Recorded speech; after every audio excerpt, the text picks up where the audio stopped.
Welcome into the holiday edition of the C3 Pod, comics, conventions, and collectibles. I am Toy Expert Steve, the current toy expert in history, Pawn Stars, owner of Pandemonium Comics and Cards in Henderson, Nevada, and also produce PokeCon Las Vegas, as well as other events, other shows.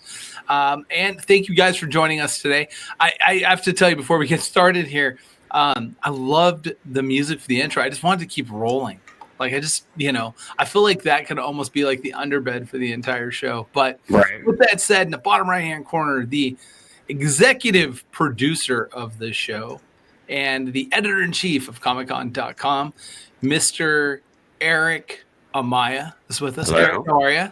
I'm doing all right. Still getting over this cold, though. So, but it means my voice has a nice resonance. So, which is going to come in handy in the second segment. Yeah, exactly. You're probably going to be needed this show.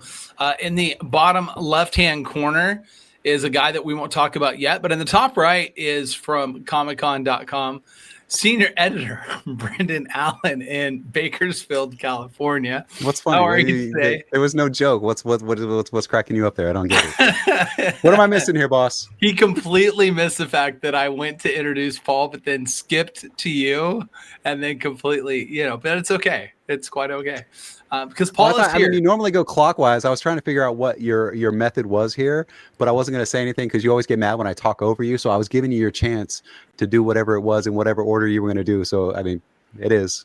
Well, absolutely. And in the bottom left corner, Mr. Paul Vato, comedian extraordinaire, the man, the myth, the hedgehog, the number one pick on this program. He is the guy that keeps the whole thing. We call him the glue guy. And that is Mr. Paul Vato. Paul, how are you over there in Chicago, Illinois? A little cold. It's supposed to snow today, and it's already snowed. We've probably got about, still about 3-4 inches on the ground from the last snowfall. And you know what? I thought it was going to take me longer to get used to this, but I'm quite used to it now. It's just like old habits never die. I saw on X, a photo of a Chicago guy and with the caption, people in Chicago are built different. The guy's wearing shorts, a t-shirt, and just stopped into a bagel shop to pick up an order. Yeah, he's probably maybe only walking a block or two, but when it's 0, it's pretty cold. But yeah, we're built a little different, people from Chicago, and I think I'm getting used to it. And I'm just very thankful to be here and be part of the Christmas extravaganza. And I'll be honest with you, Paul. I think that's probably not a Chicago person. That's definitely somebody from either Florida or Las Vegas who ventured to Chicago, took their normal attire, and really had no other option because once you get down in like certain areas of Chicago and you're kind of in the hub of that, there's shopping, but there's not shopping. There is, but there isn't, right? Like, so it's they're just having a hard time finding stuff, Yeah, I mean, who wants to pay $1,900 for a Canada Goose down jacket? So you're 100% who right. Doesn't want to pay that. Yeah, you want to shop. Want to pay attention. He up and left, but that's okay. So Brendan has left, but what he's really doing is he's looking to see if any of the bodies that were hidden in Brett Lawson's basement had shown up on his doorstep, but maybe not. What we do know is that Brett Lawson is not with us today, unfortunately. He will not be celebrating the holiday episode of the C3 Pod with us. Brett had other obligations, aka things to do, aka he just didn't want to be here, aka no, I'm just joking. He had things going on. And so Brett will join us on the next episode of the podcast, which will be our New Year's episode, which is great. So we'll be talking about the year end of 25 and looking into 26. So I look forward to that, guys. I think it'll be a lot of fun to kind of recap the year. It's been a crazy year. And I think it's been if you think about the roller coaster that the year has been, when you really look back at things, and it caught me the other day, and we'll talk about this more on the next episode, but it caught me the other day that I was looking back at some images to pull some images for something. And I went back in this, like, from February to May run. And I'm looking at everything that happened during that time period. And I'm like, you have got to be kidding me. Like, it just blew me away of all the things that happened in such a short period of time. I mean, it's a 3-month period, right? And just so many different things happened. And then, you know, on top of it, more and more changes throughout the year. So we will uncover our 2025 year and then discover 2026 in the next episode. But right now, we want to get into. I think everybody should do one of those lists where it's like 2 podcasts, 10,000 articles, this many shows, this many panels, whatever. I think everybody should like break down the stuff that they've done in the space that they're in, so Paul can do like his comedy shows and stuff. I think they'd be fun to look at. I mean, Paul's list has 3 things on it. Promoted the hell out of everything, right? Went to Chicago. Told everyone I was coming back. That's it. Never came back. Yeah. Well, no, you don't Left finish everybody it. on You red. never had a chance to actually come back, right? Those are the 3 things. That's it. Yeah. I'm just joking. 2 of my things will be redacted for NDA reasons. Oh, that Doctor Who stuff that you were in Right, Wales. the Doctor for, Who right? stuff In that I Cardiff? definitely didn't do. Exactly. Yes. Yeah, the I mean, I think that this entire room has NDAs. Paul has legal orders. They're completely different, but still puts us in the same position. Some of us just can't talk about some things. So Yeah, no, ours are called NDAs. His are called gag orders. Exactly. Bench gag orders. Yeah. That's so funny. Well, guys, it's been kind of a weird week. And what I say by a weird week is like when you get into the holiday season, and this is a very untraditional holiday year. They're saying retail sales are down close to 27%, which is an insane number. That's a really, really big number. And I can tell you from our side, I can see it and I can understand why it is. You've got a lot of uncertainties that occurred in the marketplace. And then 2, look, I think we all know that the COVID situation, right when it hit, was right into that period of time where stuff coming from China to the United States was kind of halted and delayed, which would affect its availability during this time of year.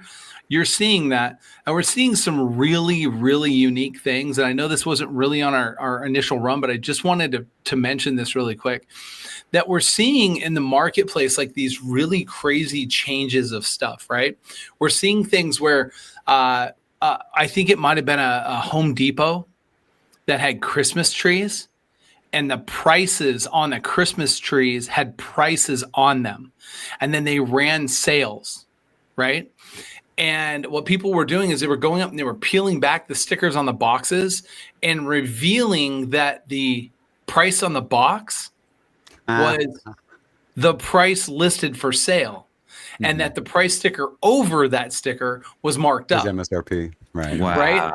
And it's funny because when you first look at that and you think about that it's kind of chaotic, right? But actually what it is that those items were printed and produced pre-tariffs. And then the tariffs hit these items and they shipped over and the cost expanded heavily.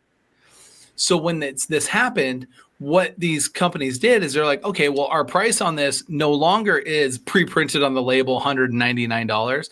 It's $229 or $259 or whatever it is, right? And then they marked it down the same percentage they would have marked it down had it not been hit with the heavier tariffs to discount it for the holiday. But it looks like such a bad look because all we do is look real quick at social media, see that snapshot, and immediately form an opinion before we actually find out these details. And I thought that was really interesting because it was a topic where people were going around and sharing like, hey, the Black Friday sales really weren't Black Friday sales. There was a lot less product. That did happen though, because Black Friday used to be, you would camp out all night and they'd have 100 TV sets or whatever it was. And then it became that thing where it's like, oh, we're slashing prices, da-da-da-da-da. And Circuit City and all these other big boxes or whatever in the late 80s, early 90s were doing that, where they were having these fake sales where like they were going to offer, 46-inch rear projection TVs for $199 anyway, but they had to mark them at $250 to bring it down to $199 to make it look like a sale and make people come to the store. When they had unlimited units, it wasn't even restricted restricted how many units or whatever. So that was a scam that had happened. And I think people my age remember that. And that's why they're so skeptical about that sticker thing, because I mean, we've lived through those kind of bait and switch kind of things where it's like, oh, this is a $300 thing for $100, but it was $100 last week and it's going to be $100 next week. Yeah, and that's, you know, it's I don't know. It's just it's that the court of public opinion kind of kicks in, right? Mm-hmm. We see these things happen. Look, like you're mentioning, this has happened for years. There's been situations and circumstances. This isn't the first time that a tariff has affected the consumers on the final end, right? Like every time tariffs have changed, it's done that. The difference is this is the first time that our information has traveled so fast that we know everything about it. Whereas in the past, we're completely in the dark, right? I mean, Paul's always in the dark, so it still counts for him. But, you know, and so, you know, I'm looking at this and we're seeing these things happen. But what we're seeing is like there's so many companies that just don't have great PR, that just don't do a good job of getting in front of stuff. And they don't do a great job of like, you know, fixing the narrative.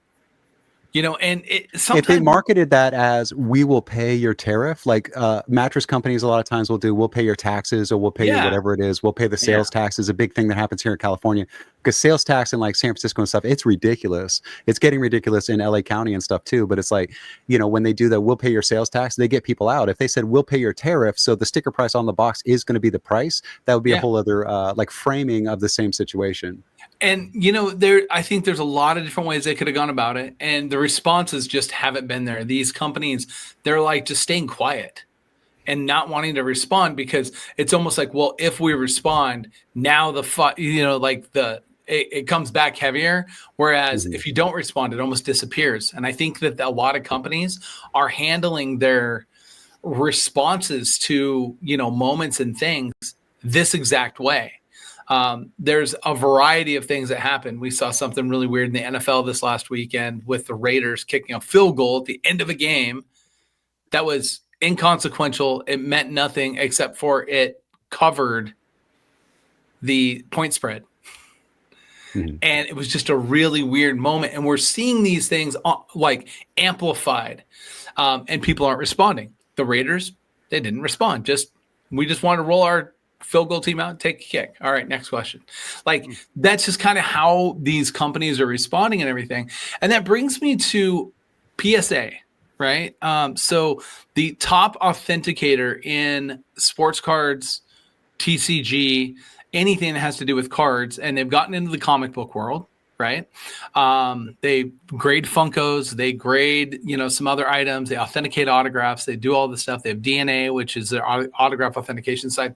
This week, there was a user that went out and shared his experience with everyone. So let me set this to kind of understand it. But when you grade with PSA now, they will come back with your grades before they ship them to you. They'll send it to you. They'll say, here's your order. It's shipping back to you. Here's your information. Do you want to sell this to us? Right? And they have an offer that goes with it.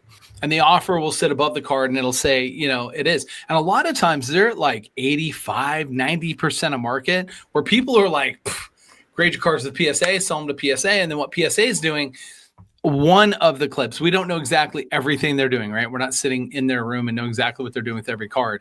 But what it seems like they've been doing is they've been feeding GameStop to build GameStop's mystery pack, which is a whole nother thing in discussion. And maybe we can talk about it on another show, where they have a digital mystery pack that you buy. It reveals the card, and then you can choose to sell it back to GameStop. You can keep it and have it shipped to you.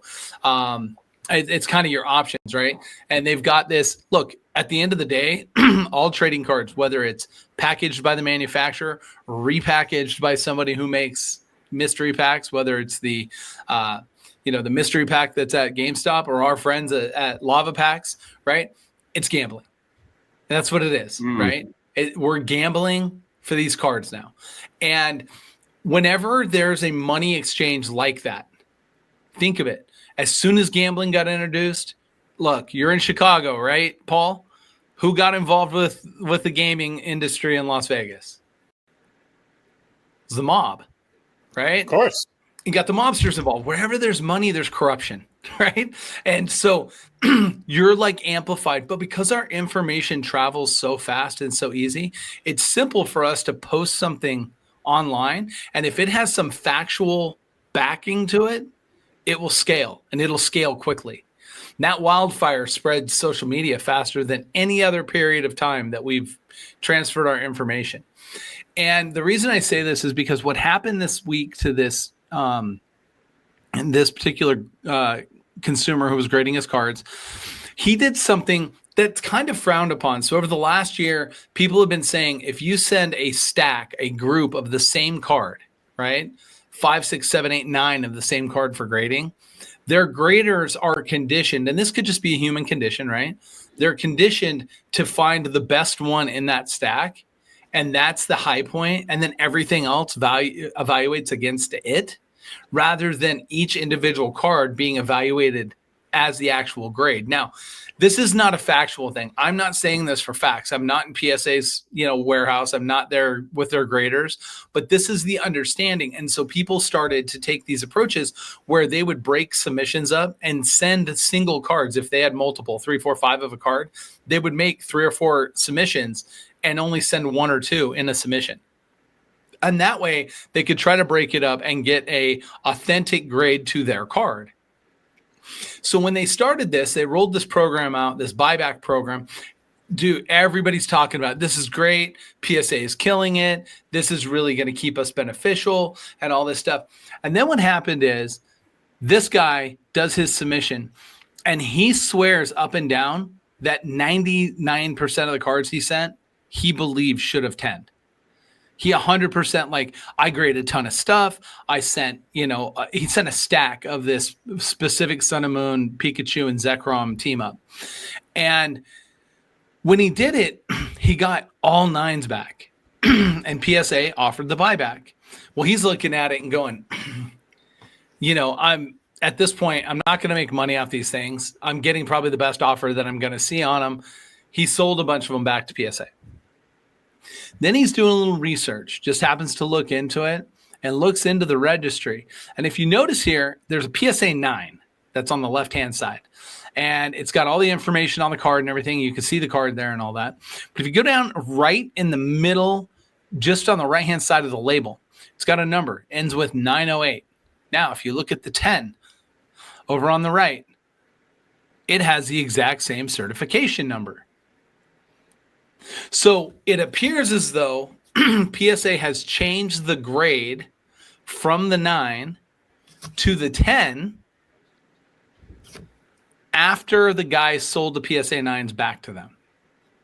Now, PSA came out and said, well, we reevaluated the grades on these. It's a common thing for us to do, which is the grade submission at a 9, that's before it's cased.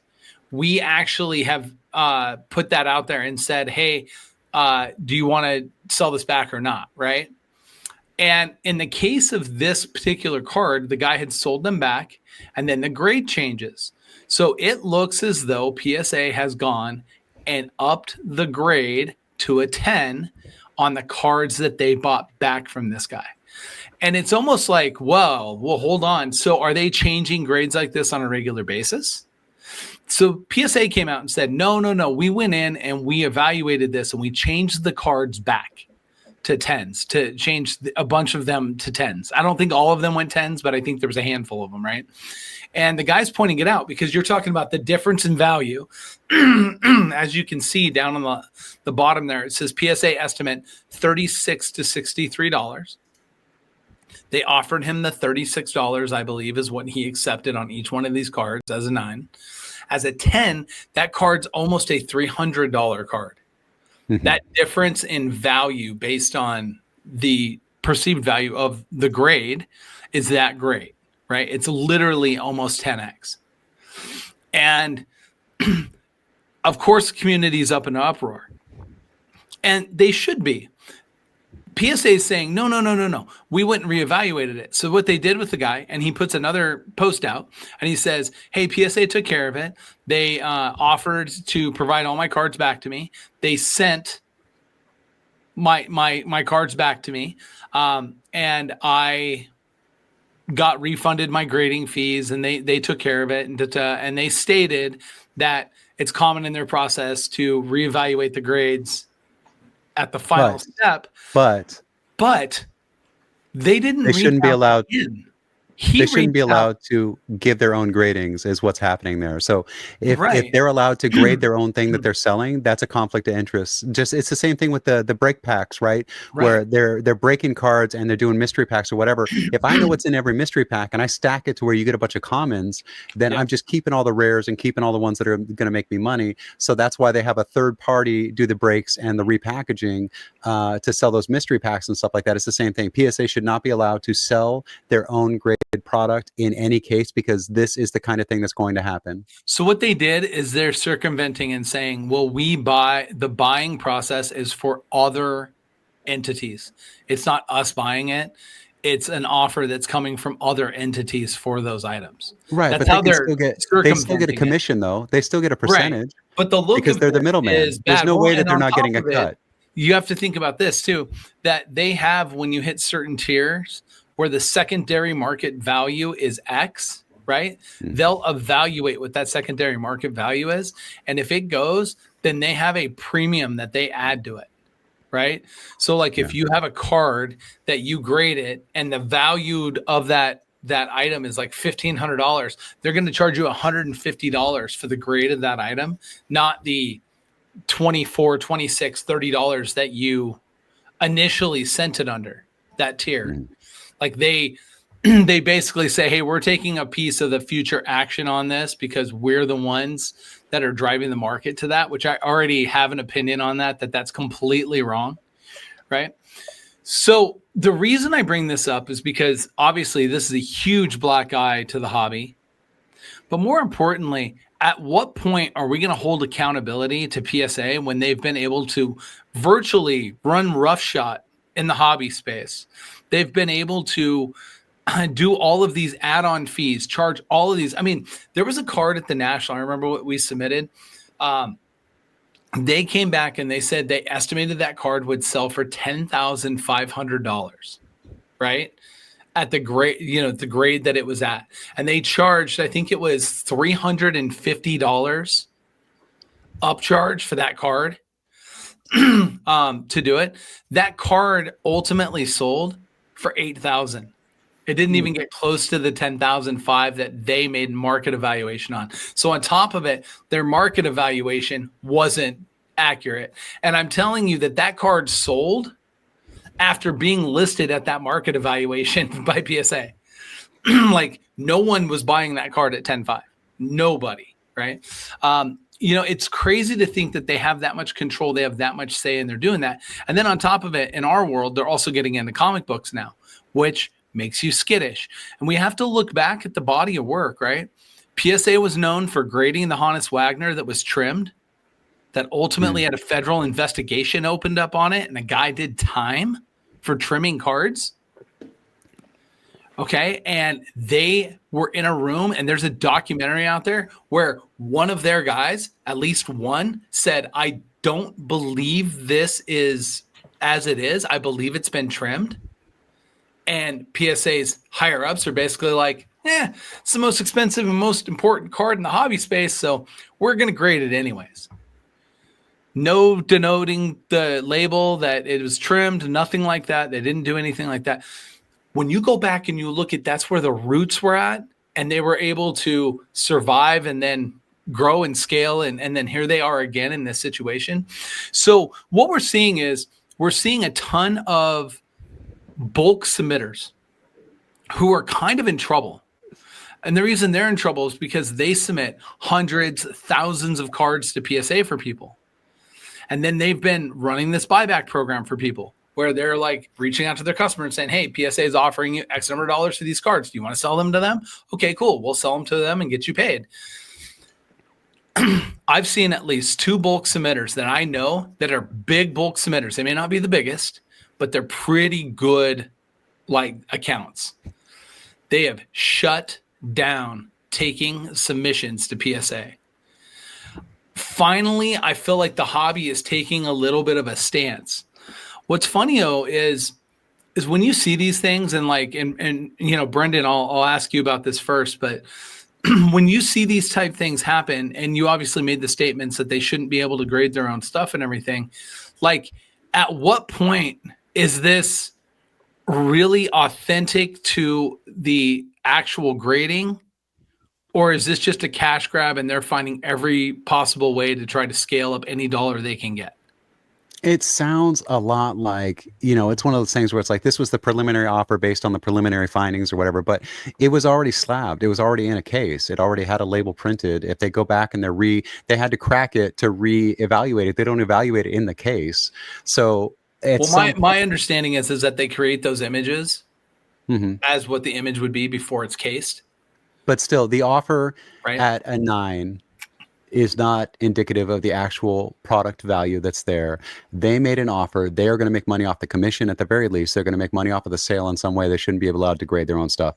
It's very much the you know, it's the fox is running the hen house kind of thing, where it's like that seems like a very advantageous situation for them to be in, to be the person who's grading it and the person who's brokering the sale and who's going to be making the commission. They have every motive to inflate the rating, you know, and who says that it's not a 9 and they didn't just slap a 10 on it because nobody wants its cased? Who's going to know?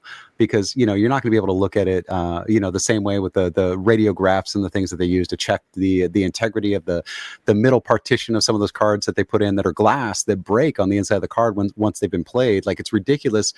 The tools that they have and stuff are rendered moot by casing it, and so there's nobody who's going to be able to say it's not a 10, that it's actually a 9. So it may not even be a 10. You know, it's one of those things where like they should not be the grading party if they're also the brokering party. Yeah, you know, and that's my thoughts, is that I think that, and it's in my opinion that, look, I started this off by saying that, you know, breaking sports cards, TCG cards, whatever it is gambling, right?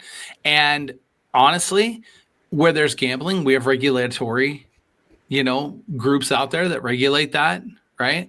And we don't have grading regulation. Like, is this something that should happen? Paul, you've seen this in time and time again. I think back, you know, for me, I was thinking about this, and I was thinking about the cigar world for you. And it's almost like, think of it this way, you know, a Cuban cigar, let's say all the components for the Cuban cigar, like it has to be made in Cuba, but then all of a sudden it's like the label, the company that labels the Cuban cigars can take whatever cigar they want and just put whatever label on it because they're the ones that make all the labels. Like, you know what I mean? That's kind of what this would fit like. Have you seen anything like this in the marketplace of any of the businesses you've been involved with in things like where someone gets away with this type of a thing, and publicly it almost doesn't, because as I mentioned, companies aren't responding.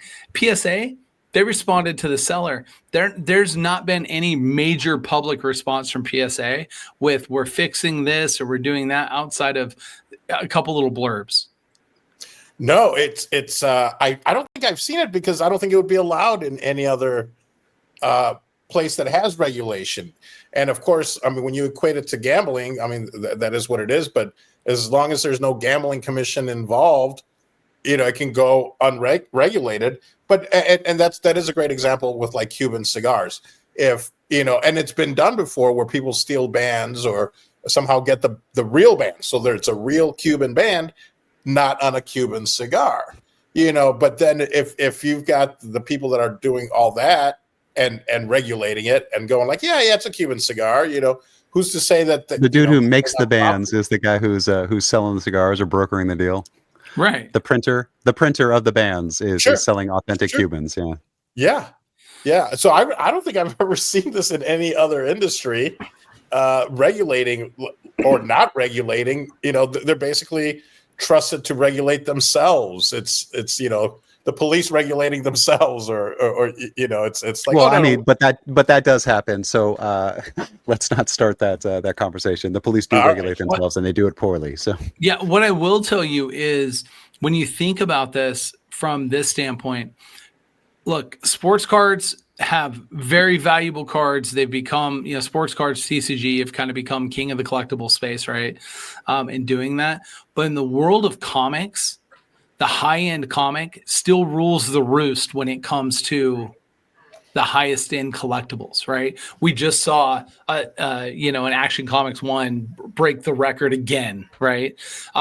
So what it makes me think, though, is at what point does PSA roll out this type of a program for comic books and then get involved with these bigger comic books? And two, the question has to be asked, how many times have they not been caught, right? How many times has this occurred? How many things? And I'm sure there's people that are sleuthing it right now.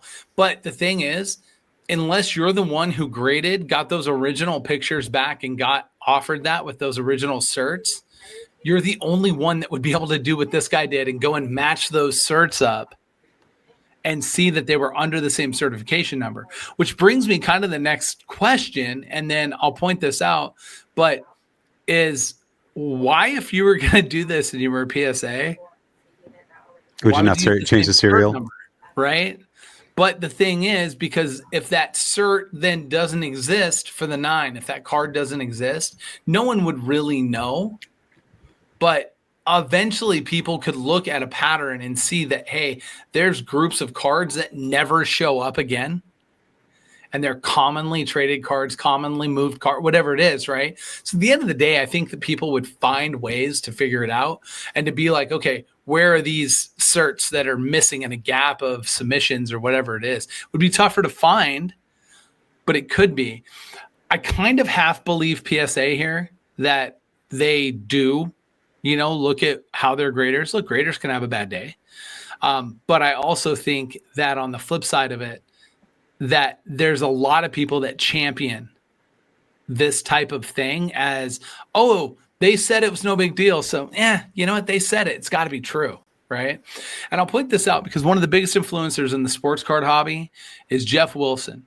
And Jeff Wilson owns a store called Cards HQ in Atlanta, Georgia. Jeff is someone that I know. I wouldn't say he's a personal friend. I'd say he's an acquaintance.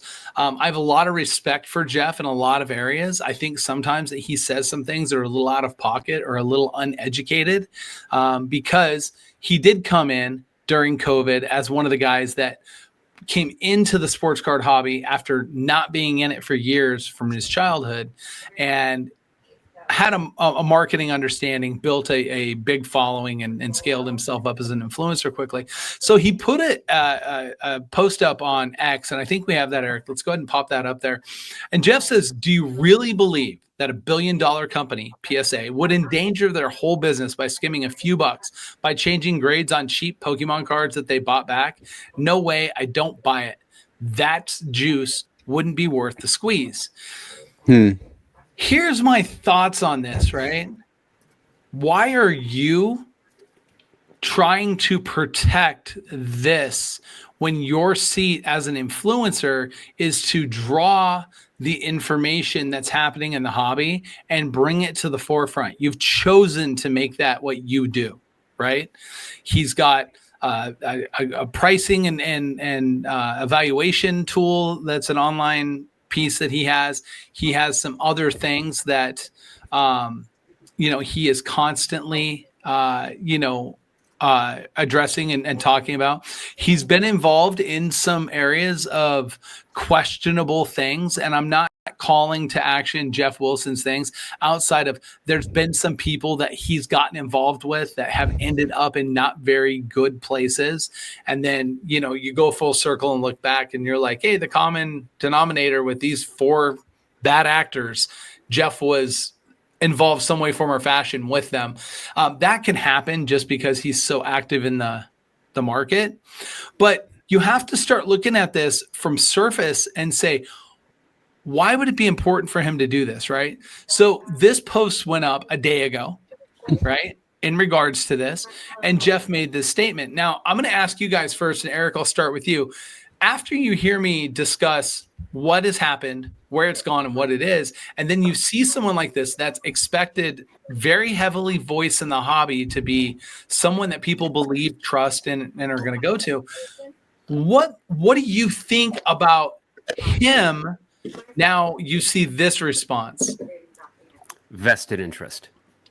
Has to be, right? Right, as simple as that. It's vested interest. Because the thing, even in this, pardon me, even in this statement, right? Why would a $1 billion company skim a couple bucks off the top? Because in the aggregate, skimming a couple bucks is $1 million.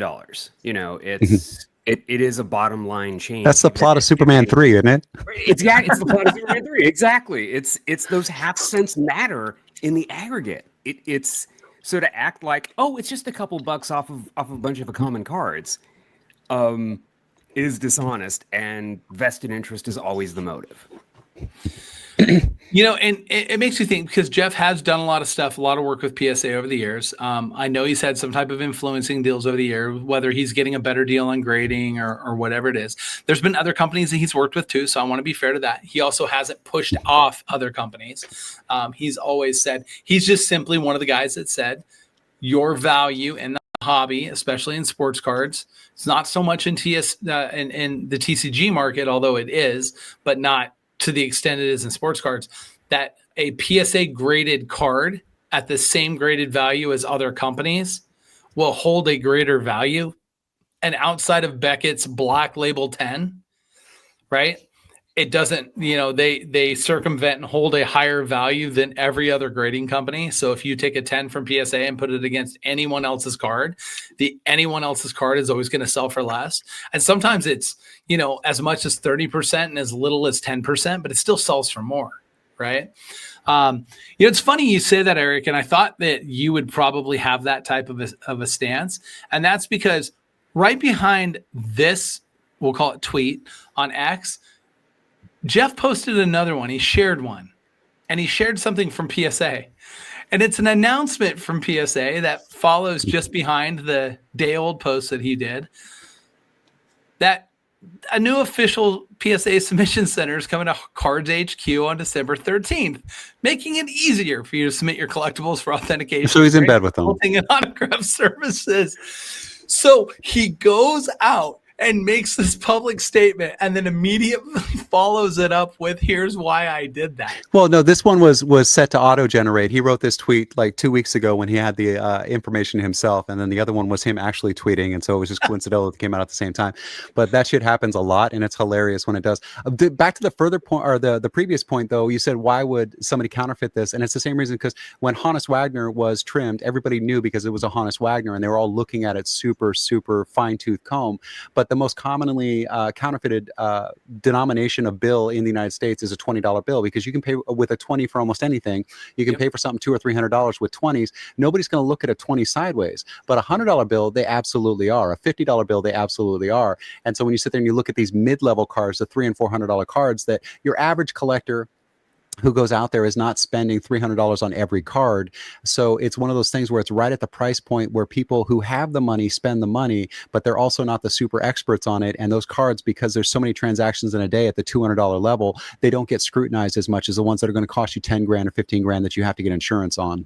Yeah, and you know, it's funny because as you're saying that too, I'm thinking, I'm like, you know what, it makes a lot of sense, because what you do is you go into items that have a higher pop report, right? Mm-hmm. So there's more of them out there. So therefore it's harder to see this, right? Whereas if you go to something that's numbered to 10 and you try to do this, that numbered item now is going to showcase, because like these cards aren't numbered, right? The ones that got changed, they're not numbered. They're a non-numbered card. Whereas when the card's numbered, it is. And then, you know, here I'm sitting here and I'm thinking about this whole situation that our friends at Gameday Sports Cards are dealing with, where they have a card that was sold through eBay that was shipped to the eBay authentication facilities, that it shows that it was accepted and received by their authentication facilities. They, in their information, notified that it in fact existed. And then all of a sudden the card's missing and they're saying, no, it's not here. We need to refund the buyer and you're out the money in the card. And, you know, it's kind of a funny thing, because in that stance too, PSA didn't stand up against eBay, again, because they have some type of business relationship, right? And so I'm watching this unfold. I've been saying for years that the world of sports cards is the wild, wild west. And here is a great example of being in the wild, wild west in an industry that is not regulated, but there is hundreds of thousands of millions of dollars and transactions daily done in this hobby space. And the only regulation is whatever your business license holds you to. That is crazy to me when you're thinking about how much money is exchanging. And I'm going to tell you right now, it's my opinion, but I'm going to make this statement. The first state senator that decides that they need to look into the sports card hobby and they need to look into things like this as well as the other stuff, they need to look and really see where they're missing. Because look, at the end of the day, the government wants tax money, right? So they're going to want, all of these transactions coming in and all of this money moving around and stuff. And look, how much of the space is cash, right? There's a whole bunch to go on to it. But these are the things that will bring that hobby down from the wild, wild west and will get it regulated. These are the things that are going to happen. And I would assume there's going to be a class action lawsuit at some level, some way, form, or fashion by somebody. And it's probably going to be somebody big who submits thousands upon thousands of stuff, right? But when you see these type of disruptions, you don't just see them in, say, a hobby space like this, right? We also see disruptions happen like we did this last weekend at GalaxyCon. Now, what happened at GalaxyCon is apparently they have a security team that is... Look, when you do events, a lot of times you end up buying time with a security company to come in and regulate, because the venues, they'll have like a couple security staff for the venue or whatever it is, but they're there for like specific points, medical emergency, whatever it is, right? So when you're going to regulate crowds and stuff like that, you'll hire an outside company. They'll come in. You might even hire them through the venue. Mm-hmm. And then they'll come in and they'll provide you service. And they're supposed to handle every single event the same, right? Unless the producer has some type of stipulations. Now we'll talk about a convention, right? Stipulations we see, weapons, bags, food. These are things that, a lot of times you can't bring in. Well, anyways, Brendan, you have more information about this and what happened at GalaxyCon. So let's kind of dig into that.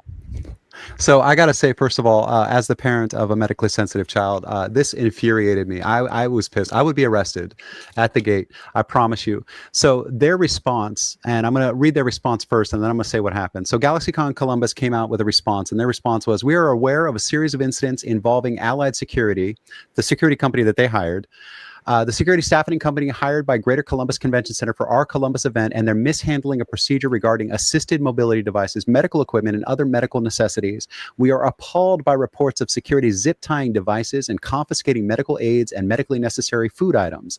This is not, nor has this ever been, a directive we've given our staff, contractors, or facility partners. We're gathering photo and video evidence to present to the Convention Center, the security company, and the Convention and Visitors Bureau to ensure this unacceptable behavior is addressed, and blah, blah, blah. They go on from there. But here's what happened is the security company, and I have dealt with security at New York Comic Con and hated it. I've dealt with security at LA Comic Con and hated it. I've dealt with security everywhere because these security contractors that come in, they're not real clear on what to do with press, what to do with ADA, what to do with, special circumstances. And, the food on here, you're not allowed to bring food into whatever. My son requires a special diet. The kid has to eat like 6,000 calories a day, and they're very specific calories. And sometimes we have to G-tube feed him and stuff like that. So when I'm bringing that into a facility and I say it's medical, they just have to let me in. They have to let it on the airplane. It's liquid, a lot of it. And those rules are in place because there are people who need those things. So we've got reports coming out of GalaxyCon Columbus where blind canes were zip tied, rendering them useless. So, they fold into 5 pieces or whatever, and they're putting zip ties around them so they couldn't be used as a weapon. And it's like, no, you can't do that. And you can't take away people's food, especially people who have IBS or have, things that require them to have specific food items and things like that. You can't take away their food, no matter what your food policy is. I got kicked off a plane headed to Scotland because my wife was pregnant and we had her snacks and a carry-on. We followed all the rules to bring the carry-on on, and they were trying to take her carry-on away and gate check it. And I was like, the hell you will. And they were like, well, sir, and they were letting people on before us with 5 and 6 carry-ons, and we had paid for a carry-on to go on, and they're trying to take our snacks snacks away. I got kicked off of that plane. I would 100% get arrested if they tried to take away my kids' stuff at the gate. People in wheelchairs were, they're going and they're like, where's the ADA? How do we get in? Because the line was backed up over curbs and across streets and across parking lots and stuff. How do we get in? And they were like, oh, we'll put a representative in line. And you can go wait in the parking lot or go wait in the car or whatever. And then when that person gets up to the front, you can come over. And it's just like, that's not the way this works. And I really feel like GalaxyCon Columbus, they screwed the pooch. They were fully aware of this the day of, because nobody went home and just wrote a sternly worded email. They were complaining loudly on the day of. They had to have been, because nobody just allows them to take their cane and render it useless. Nobody does that. So these complaints were there on the day of. GalaxyCon did nothing about it. They didn't fix it. They didn't straighten out security at the door. And now that they realize that these are legally actionable offenses, now they're backpedaling and going, oh, that was a third-party contractor. Oh, that contractor was hired by the venue. Oh, we didn't know what was going on, but now we want to fix this for future events. I'm calling bullshit, and I am pissed. Like, if they don't do something and do something right to fix this for the people who were inconvenienced, give them free passes to next year and make sure this never happens again, I've got a big problem with GalaxyCon. Well, it's when you come from the production side of things, I looked at this and I understand some of the complexities when it comes to this stuff, right? Some venues, and I would assume that convention center in Ohio requires you to use their security services. That's the first thing. Oh yeah, 100%. Right? So even though it's a third party vendor, you still know that you're hiring in through them, which is why their statement was through the convention center, right? 2, you should always have a security meeting, and you should have points you discuss. And this should have been discussed, because these are the things that are discussed at these events. We say, hey, we're limiting, we're doing bag checks, or we're doing whatever it is, and these things. And it's simple. If someone tells you that they need it medically, HIPAA tells us, can't ask, don't ask. Right? So you look at it and simply make a comment, right? And then 2, if you do have a hiccup or you do have something, you want to address that right away. To me, this is a major thing, to where and look, it could not have been very long till organizers heard about it. Mm-hmm. There's no way, because as soon as someone has a problem, they make sure that everyone within their earshot hears them at these events.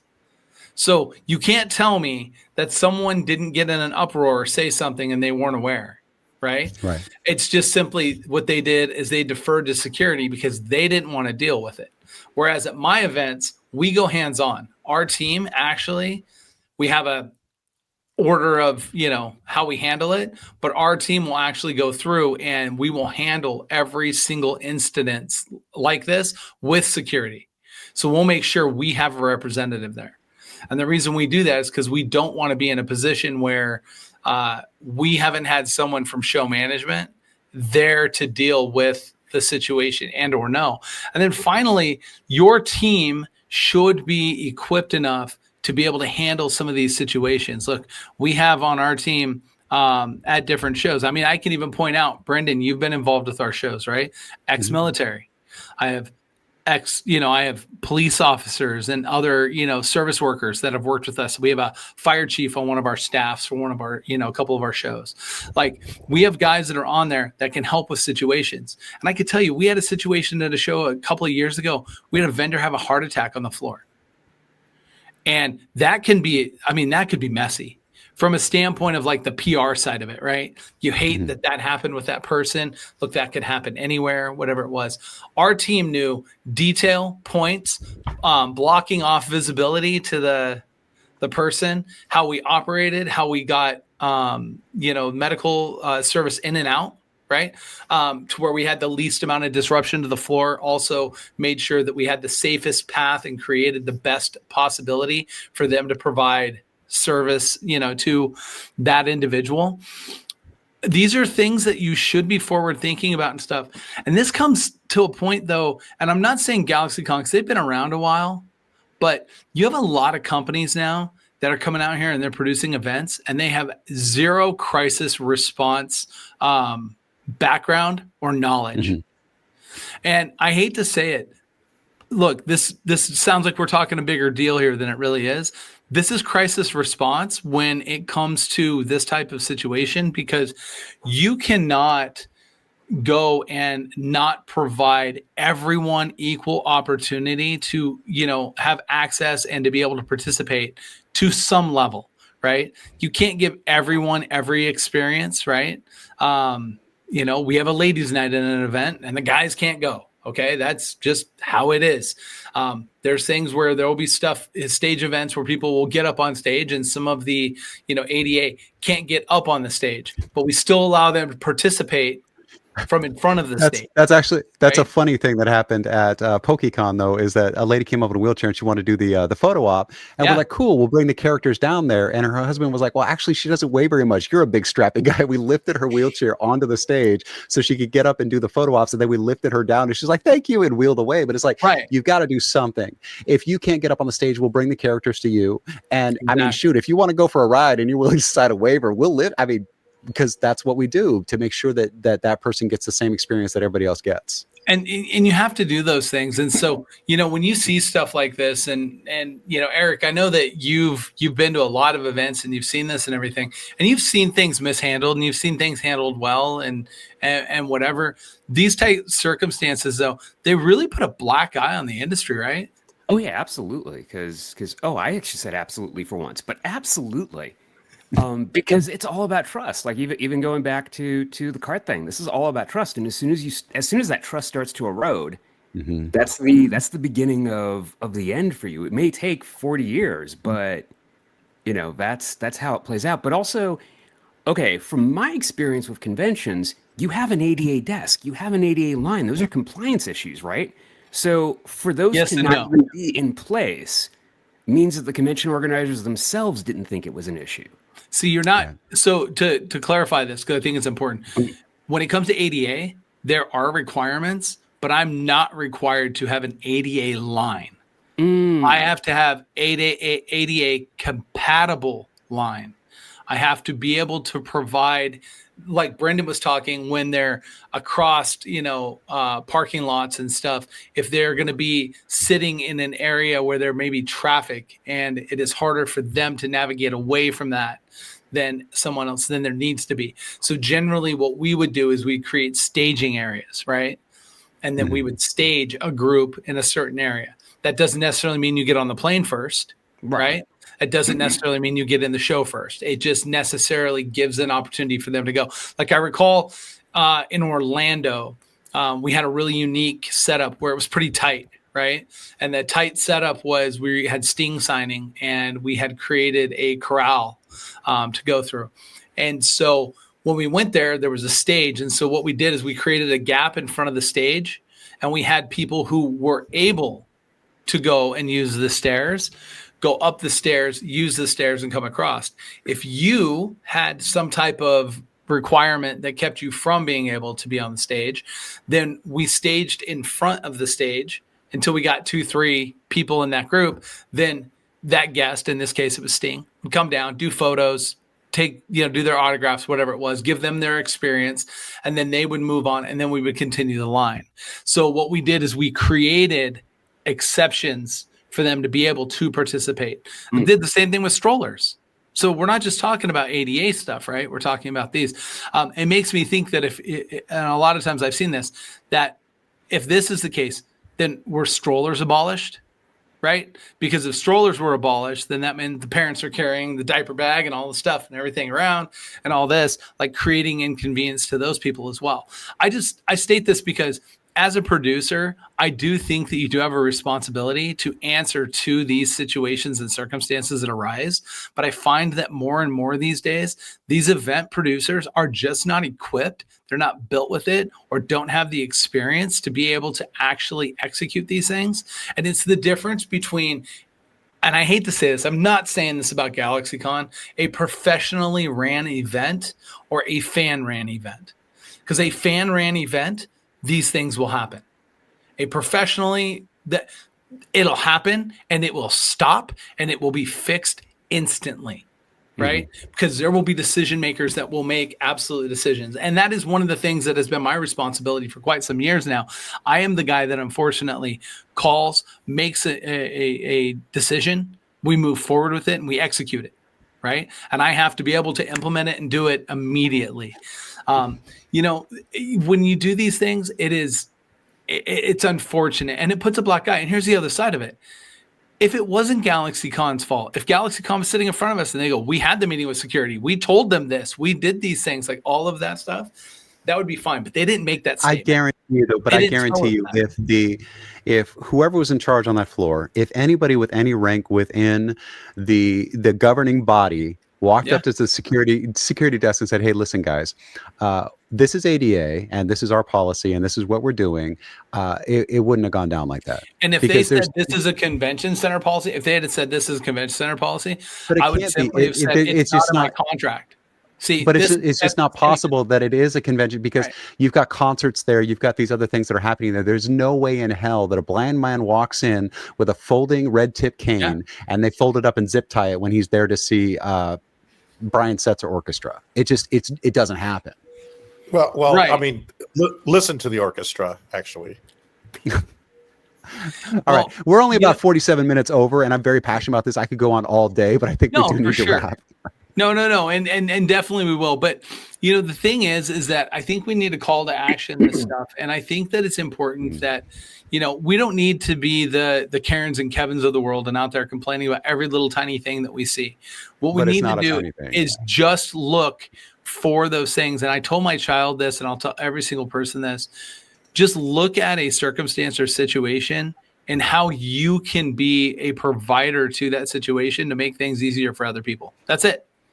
So if you see something that's out of sorts, say something. Don't hold back and not say something. You know, for every single person that was in line that didn't go and stand up for that guy. You know what I mean? Like, that's the things that we're seeing, and that's the problems that are kind of going on, is that we have these. And again, we get these blanketed responses. Now, I'll give GalaxyCon, it looks like it was thought out. It was well written. Looks like they had at least, you know, good intentions with their response. However, is it short-sighted? Yes, I believe it was, because there is absolutely no way whatsoever that this particular circumstance or situation should have scaled or you know, went to this point to where, what are we, 10 days after GalaxyCon now? I don't know, something like that. And we're hearing about it. Like, well, they're still collecting stories. There's so many stories out there that they want to get all of their stories together so that they can build a response that is scaled to the amount of people who were harmed by it. So now they're trying to figure out what the scale is. This all screams to me that they contacted their attorney, and the attorney drafted the response and is telling them, we need to find out how big this is so that we can fix it for future whatever. Oh, absolutely. And this is what they're being directed to do now. Yeah. And got to go to look, and things happen. Things do happen. Like I said, I've seen them in the past. There's a lot of things that I've seen happen at shows and circumstances and situations. And, you know, unfortunately, you've had these things. And when you produce an event like this, the problem is that your shield is the one that's in front. And that's what people see. And if this dissipates from here and we don't hear another word from it, everybody's comment is always going to be, yeah, GalaxyCon is a place that doesn't take care of people with, you know, ADA or disabilities, right? Like that type of narrative. And Paul, you know this as well as I do. That perception, that public perception, that can really bring you down quick, right? Yeah, perception is everything. I mean, yeah, that's 100%. And it doesn't take much, especially now with days of social media and people not getting the full story. I mean, in a case like this, I think people have kind of gotten the full story. It was just they were inept, whomever their security guard, you know, company is. But it's no excuse. But you know, it's so you got to be careful also who you hire. I mean, the great thing is, I think, about our group here is that we can look at it from all angles. You know, Steve, with your experience as a show producer, you know all the things that go into it and how things maybe at the beginning maybe would sometimes fall through the crack. But I think you've done it long enough that now you can anticipate all these things, and when you can do that, then you can eliminate a lot of the problems. But I like what you said about, you know, how you teach your kid. And if I had a kid, you know, my own or somebody else's, if it was a kidnap situation, I would teach them that. What's that? Or one you know about? Or one I know about. I mean, put yourself in their situation as well, and so it's great that we're making the world a better place.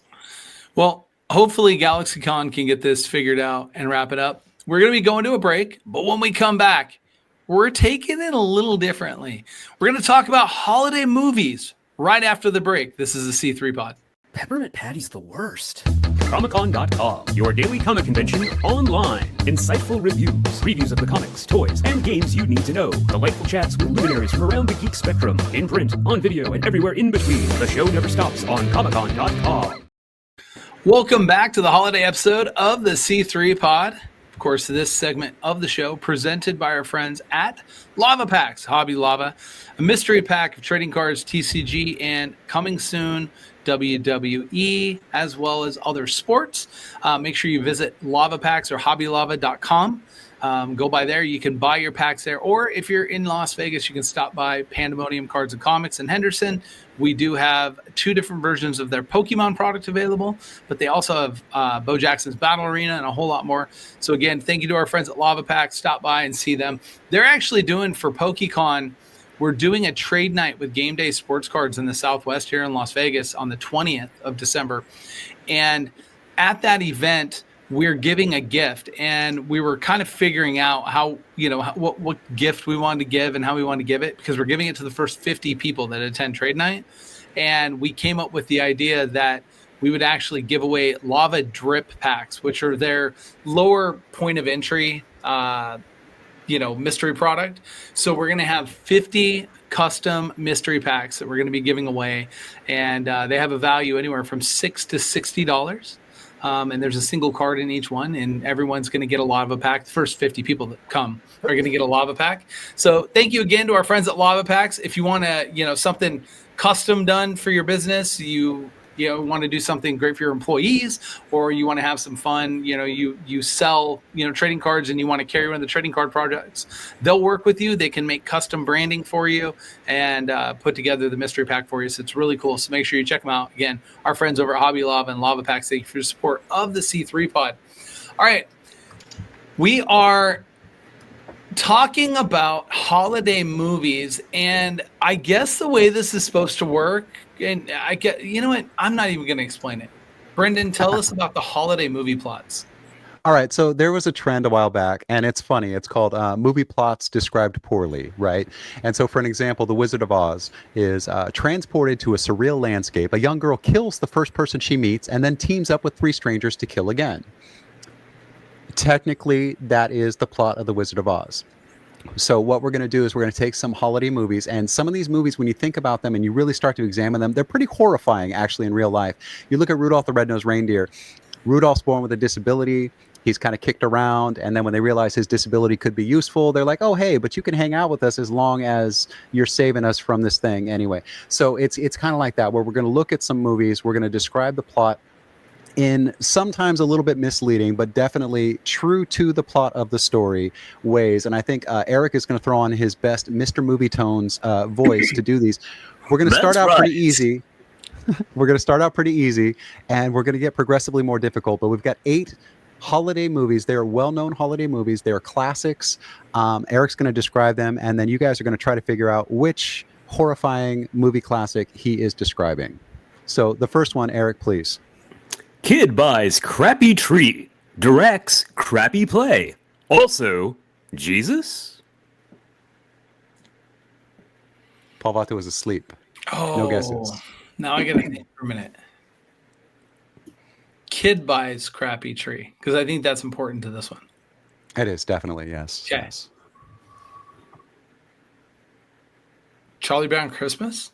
It is a Charlie Brown Christmas, yes. So there's this one really weird scene where Linus goes, oh, I know what Christmas is about. And behold, the shepherds in the field. And he goes through the whole, that part of the gospel or whatever. And it's just like, it's so jarring in the middle of the story.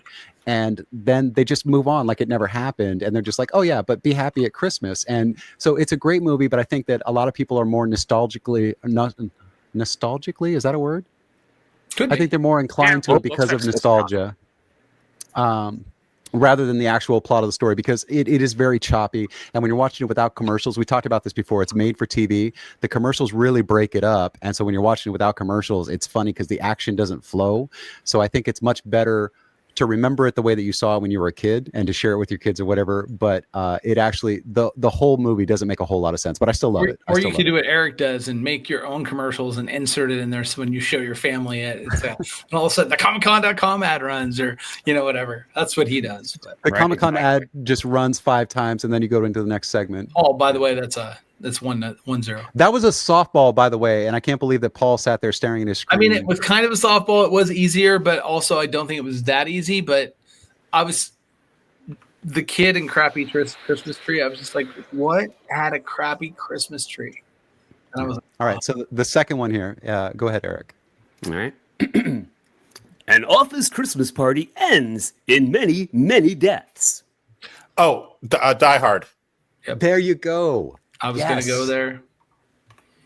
All right. So the softballs. That one's way easier. That one was way easier. Okay. So now you guys get the concept. Now it's going to get difficult. Now it's 1-1. Yeah. Are we keeping score? Okay. So it's Paul. It's Vato 1 and now, yes. Steve 1. Okay. Okay. I'm definitely losing. All right. Number 3. Wow. This is a mouthful. A It's a long one. ritualistic cult takes over an entire small town, filling their homes with signs and signals of their beliefs and images of their cult leader. The leader punishes people, including young children and families, that he deems worthy of judgment. A brave loner with a tragic past tries to take down the entire cult by erasing years of propaganda. The Grinch Who Stole Christmas. Oh, wow. That was surprisingly quick. Can I tell you something? Surprisingly quick. Yes, sir. First sentence, I could have done it. A ritualistic cult takes over an entire When he said a ritualistic actually, cult, that immediately had me in Whoville. Wait, can you sing the song? Fah-Who wore it. See? It's a cult. That's what I'm saying. Like, that's See? not even a Christmas song. That's just weird syllables all thrown together. What's your favorite Grinch movie? Is it the fleshed out live action Grinch movie, or is it the classic that was made for TV? 100% Jim Carrey. Did you see what's her name? The Pretty Reckless. What's the lead singer's name? Taylor Momsen? Yeah, Taylor Momsen was at the Thanksgiving Day parade, and she sang "Where Are You Christmas?" And they had one of the actors, like one of the Universal actors or something, up in the crowd, and he's like, "They grow up so fast." It's great. They that the way that movie was done, and at the time, and this to me, I look at movies and like how they, stand the test of time. Like we just mentioned Die Hard, right? And I think everybody on this panel would agree Die Hard was a great movie. We absolutely love that movie, right? But it is not the same movie if you see it for the first time today as it was then. Of course. Right? It's not even close. Whereas if you saw The Grinch for the first time today, it's the same movie as it was to us then. There's very few movies that hold that test of time like that. And this is definitely one of them. There are a couple of dated comedy references. That's the only thing I'll say about it. That's going to happen, but I'm talking about as a whole, right? Mm-hmm. Of just being able to look at it and feel it, which is why, look, we get different editions of movies, throughout the years. The other ones I'd point out almost, are going to be your, and it almost always seems like comedies, right? But and this isn't holiday related, but when you think of like the Austin Powers movies, right? Those are standing up today if you watch them for the first time the same way that they were back then. The difference is that type of sketch comedy, we're not quite as into it as we once were, right? Because we get sketch comedy from every single influencer who thinks they're funny. God, right? I hate sketch comedians, right, man. They're the worst. That's the thing. Speaking of sketch comedy, Paul, it's 2-0. I mean 2-1. I mean, but Paul, what is your lasting? Who is your Grinch? Is it the animated era, or is it the live action Jim Carrey? I almost want to go with the original. I mean, the animated, but I think Jim Carrey's a great comedic actor, and what he did with it, of course, was amazing. But Also, I'm kind of a purist. Is Who just a name that Dr. Seuss gave to any foreign entity, or are the Who's that were on Horton Hears a Who's Dandelion the same Who's from this Whoville that's in the Grinch story? Didn't he answer this? I thought someone asked this like years ago, and I because thought it feels like he uses them just as a full filler for a lot of stories. That it is that the Seuss universe is one universe, and that they can coexist in the different stories, just like any other storyline might have. Right. So the World War I propaganda that he did that was horribly racist also fits into the Grinch universe. Well, I mean, there's definitely racism in that, without a doubt. I mean, the Grinch was ousted because he was so different. Right? Yeah. Remember, they made fun of him, and they made it okay to make fun of him when he was a kid. Yeah. So, look, yeah, you're 100% correct. I hate to answer it that way because I don't think you saw that answer being that, but go ahead and make that a running tab. There we go. 3-1 is okay. Okay. So the next one, you guys are either going to get immediately or you're not going to get. All right, here we go. A monarch grows bored of his kingdom, so he invades a neighboring kingdom. He kidnaps their fair and just leader and absolutely wreaks havoc on their country. Where's that Jeopardy theme song? Gosh, this can't be National Lampoons. It has to be. No, it's not. Does he get a point taken away for guessing and just being so far off base? We didn't set that up, but I will do. Oh, look at Vato. Vato's thinking hard. Yeah, but I don't. You guys both give up? I guess so. I'm going to be really mad, I think. Can you? Yeah, you are. One more time. It's going to be what I think. Like, I second guessed myself on, and it's going to be that. All right, Paul requested a reread, so I'm going to do it without the movie phone voice. A monarch grows bored of his kingdom, so he invades a neighboring kingdom. He kidnaps their fair and just leader and absolutely wreaks havoc on their country. Think of the worst movie ever made and the one that has the biggest cult following for being such a terrible film. Batman Forever? Oh, sorry. I kind of like Batman Forever. That's the one with the nipples, right? I mean, there is snow in that one. The Room. The Room. That's the Room. All right. That's a cool. All right, I think they give up. The Room Christmas is holly and jolly. Oh yeah, God. I give up. It's a huge cult following, and it does not deserve the following that it has. The Nightmare Before Christmas. Wow. Yeah. Yeah, because he's kidnapped Santa Claus. Yeah. Oh. Yeah, I'm really mad. That was not where I was going, though. No, I was not. Yeah, I'm really proud of this next one. Really proud of this next one. A homeless immigrant charged with a violent crime has to prove his identity in court. Oh my gosh. He's Buddy the Elf. Hold on. Oh my gosh, I'm so not wrong. What is that movie? A Miracle on 34th Street? No. What? It's A Miracle on 34th Street. Wow. Yeah. He gets arrested because the department store owner has that psychologist, whatever, say that he's a dangerous man because he's corrupting the children. And so because he's got no documents or whatever, they arrest him as an illegal immigrant. He has to go to court. And the only way that he gets released is because they prove with the mail that's coming in, that's all addressed to Santa Claus, that Santa Claus is a real entity and therefore this man is not crazy. And that's how he gets set free. Paul, well done. Well, it's because Paul was born in 1950-81. No, yeah. Yeah. He remembers when color televisions weren't even invented and the screen on the black and white was this big.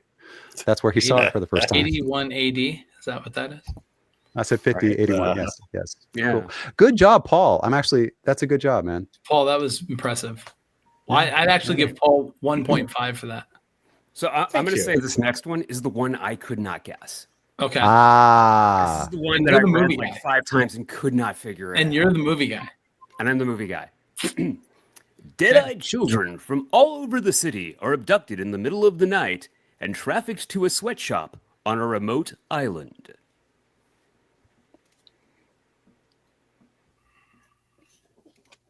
You are going to slap the shit out of yourself when you miss this. Well, it's. Can I ask for help? If I ask a question, that you can give the answer to that We'll question? ask the question, and we'll determine whether it's a fair question. What was the Tim Allen movies? The Santa Claus. The Santa And Claus. Santa Claus. Santa Claus is my guess. I want to say. Wait, can you say it one more time? Wait. So Santa Claus is your official guess, Steve? Yes. That's your final answer? Yes. No. Is it Elf? No, see, that's where I was going before. The one that I thought of was the animated. Is it Here Comes Santa Claus? That's not it either. No, because but both those movies. All right, I'm not gonna put my argument out. All right, do you guys know what Uncanny Valley is? Have you heard of this term? So something in human history has created in your lizard brain, there is a fear of things that are not human that look human.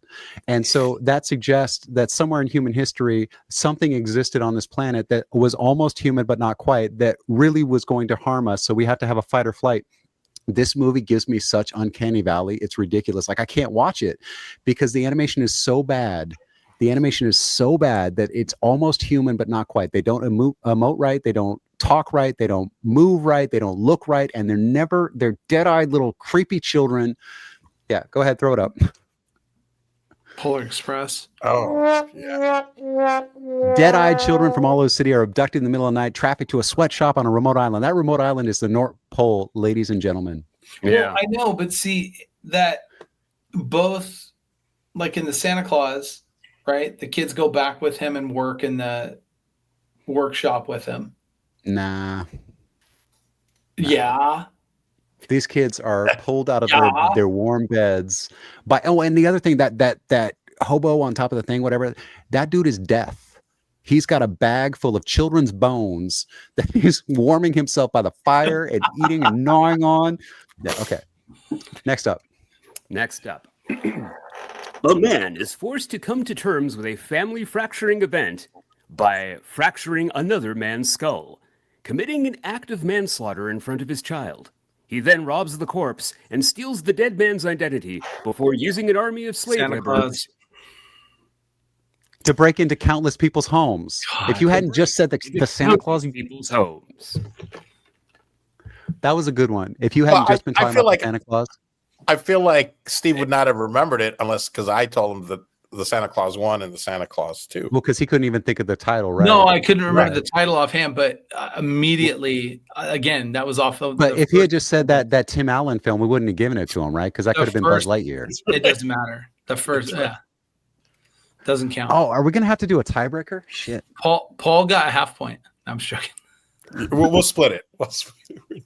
No, you don't get the split, Paul. Nice try though. No, I'm trying to come up with another one because we only have one left. I can come up with one. Tie here. There's a potential tie here, so we have to we have to make sure. I'll have a tiebreaker momentarily. Oh, I'm so disappointed. I got one for you. I can just make it up. The world's second most powerful man uses his position to seduce a junior staffer with self-esteem issues. A different man stalks his best friend's wife. A third man cheats on his wife. She finds out and is devastated. There are no consequences. Yet another man travels to an economically depressed nation and finds the prettiest local girl to marry. Paul had his hand up. Well, my gut reaction is Love Actually. Wow. That's it. It's such a terrible film. It's like everything about this film is so terrible. I'm gonna stop you right there. You know, the guy from Walking Dead is in it. Was that? Yeah, he's a stalker. He's a stalker. The dude from Walking Dead is a stalker in this film. But notably not. Dude, if you show up at your friend's house to tell his wife that you love her, you are a piece of shit. You have Liam Neeson in this though, which he has become Chuck Norris. Liam Neeson actually may be the one redeemable character in the entire film, because he is going through grief and he's teaching his son how to go through grief, and he's teaching his son how to respectfully talk to a girl that he has a crush on, not to go out and show her that you love her by pushing her down or treating her mean or any of that stuff, or teaching him how to neg. He teaches this kid to value what the girl is into and to show interest in respectful ways and stuff like that. He may be the only redeemable character in the entire film, but everybody else in this film sucks so bad. But Hugh Grant's in it too, though. So a young Hugh Grant's a piece of shit. Hugh Grant uses a power differential and he's also constantly negging this girl. So it's Monica Lewinsky they're obviously lampooning here, where the girl's got weight issues and she's a junior staffer. So this guy who is the Prime Minister of England tells her how fat she is, but he likes her anyway because she's cute, and then seduces her. And it's like no part of that is a romance story. That's all an imbalance of power situation and negging. Everybody's telling this girl all the time how fat she is. She's not even fat. She's hot. Like it's a ridiculous film, and people, you can't defend this. And Keira Knightley, what's her name? Yeah, she's the stocked party. But she also entertains, the Lincoln guy's character who comes to the door and is like, hey, don't tell your husband, but I think you're the greatest thing and I love you so much. And she kisses him. Like, she's as bad as he is at that point, because her husband is in the other room and she lies to him. She goes, oh, it's just carolers, because her stalker told her to say it was carolers. You can't defend this film. It's a terrible film. Well, all that being said, Brendan, what's your home address? All right. So are we tied? I did say some really nice things about What's that? What you said? I said I did say some really nice things about your wife earlier, which, I mean, we can all read through that Love Actually, Steve. You're the one that asked for his address. I'm getting it for you. I see look at that. Being proactive. All right, here we go. Grumpy emo chick ponders whether to shag a corpse or several years. Oh, no, sorry. Or a dog. My fault. I'm sorry, a corpse or a dog? Is that what? Wait, over several years. Yeah, I missed the prompt. Okay. These assholes were talking while I was trying to type. A grumpy emo chick ponders whether to shag a corpse or a dog over several years.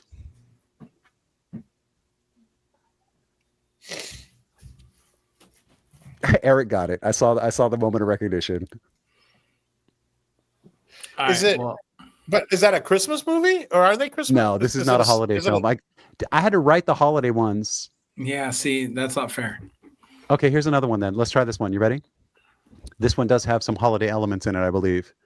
Everyone tries the ice bucket challenge. That's it? That's it. It's like the biggest grossing movie of all time. Titanic? It was Titanic. Yeah, see. Oh my god. The first one was the Twilight franchise. Twilight. I was gonna say, well, is a wolf, does that count as a dog? Wolves and dogs are the same animal genetically. Okay, well, that's what I'm gonna tell you how I know. I almost feel like this game would be more fun coming up with the descriptions. Oh, it was like, so much fun for me. Me and Eric for the last week have been giggling our asses off.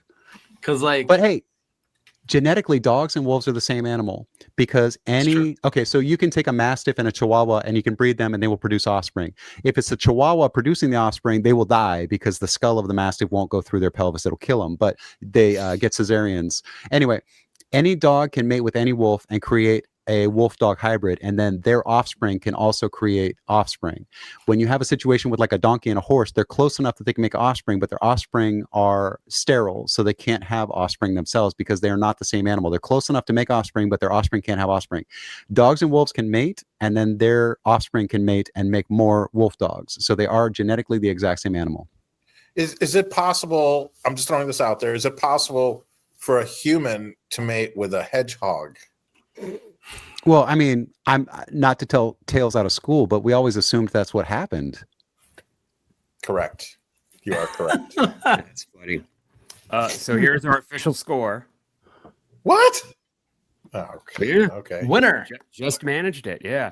And I have one Barely, more. This though. one's not for scoring, though. It's just one that I wrote. Okay.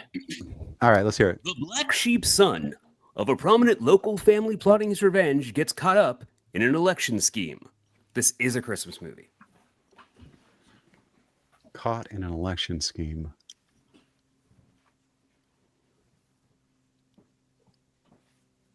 I love how nobody has anything to say. No idea. No clue. The election stream really threw me. Well, that had me thinking, what's that Chris Farley movie? But that's not a Christmas movie. Election scheme. Is it election? Well, I mean, is it somebody Reese, just Reese said. Witherspoon?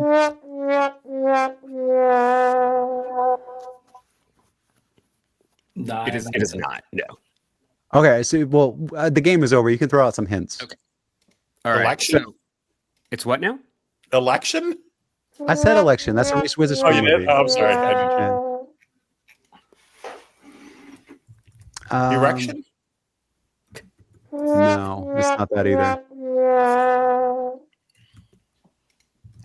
I don't know. I give up. All right. I'm better It's at writing this game than I am playing it. It's what? It's Batman What is it? Returns. Batman. That's Returns. not movie, or that's not a Christmas movie. Yes, it is. You know what? And actually, I put Die Hard in there. Is Merry Christmas, Mr. Wayne? That is the last line in the movie. I put Die Hard in there knowing that people will argue all day long whether it's a Christmas movie or not, but I know definitively it is not. And you know how I know that? Bruce Willis, before he lost his powers of speech, has a public video out there where he says emphatically, Die Hard is not a Christmas film. Stop calling that. Leave me alone. No, he's wrong. Yeah. He's wrong. You're like, but he didn't write it or produce it. So actually, he might be a producer on that. I don't know. I don't think so. Eric? I think he's just an actor in that one. All right. So the only one that we have left now is the new format for the comics, right? We're going to do comics, Paul's Comics Keys after the break, right? Yeah. So when we come back from the break, we are going to be going over comic keys, but from a different angle. We're going to give Paul a chance to tell us what character and title he thinks this book is. So stick around And for the the summary. C3 pod. And the summary. I want to hear his guess at what the plot solicit is too. And the plot solicit. So basically, Paul's going to make up his own solicit for the comic book coming back after the break. This is the C3 pod. Peppermint Patty's the worst. Comic-Con.com, your daily comic convention online. Insightful reviews, previews of the comics, toys, and games you need to know. Delightful chats with luminaries from around the geek spectrum. In print, on video, and everywhere in between. The show never stops on Comic-Con.com. Welcome back to the C3 pod. We're back to talk about our new comic books for the week. A little bit different of a twist, though, is Paul is going to be coming up with the synopsis of the book and everything. But first off, this portion of the program brought to you by our friends at the Nerd Bar here in Las Vegas, located at Fremont Street Experience at the Neonopolis, second floor, right upstairs. Go up, stop, and see Johnny and the team up there. They have a ton of events, ton of fun things to do, great spirit cocktails, arcade, all kinds of stuff for you to do. So make sure you go on up there. Check out the prop replicas. I mean, I could go on and on and on about the Nerd Bar. You've got to see it for yourself. That's the Nerd Bar located Neonopolis, second floor, Fremont Street Experience. Make sure you stop by and tell them the guys from the C3 pod sent you. So the comic books that we've picked this week, it's interesting because normally I get a list of what it is, but I didn't get the list this week. And the reason we didn't give the list was why, Brendan? Well, because Paul was vying for my job last week, and I thought that was fun. So what I wanted to do was throw up some covers with no trade dressing. These are virgin covers. And they are some collector keys in the virgin covers that we're going to talk about. But I want to get Paul's impression of the book because, you know, sometimes when he does this outsider stuff or whatever, he's got some really good insights. And actually, I want to see some of the reactions he's going to give for these covers and see what his guesses are. Because I sometimes wonder when people come in with no concept of what a title is or something, what they're basing their buying decisions on. And sometimes you see Superman on there and you see a really dynamic cover or whatever. And you go, oh, that must be the new Superman. And you grab it. But sometimes when you look at a cover, what is really being portrayed by the cover, by the artwork, by the artist about what's inside the book? And we're about to find out what some of those first impressions are. Well, let's kick it off with the first title then.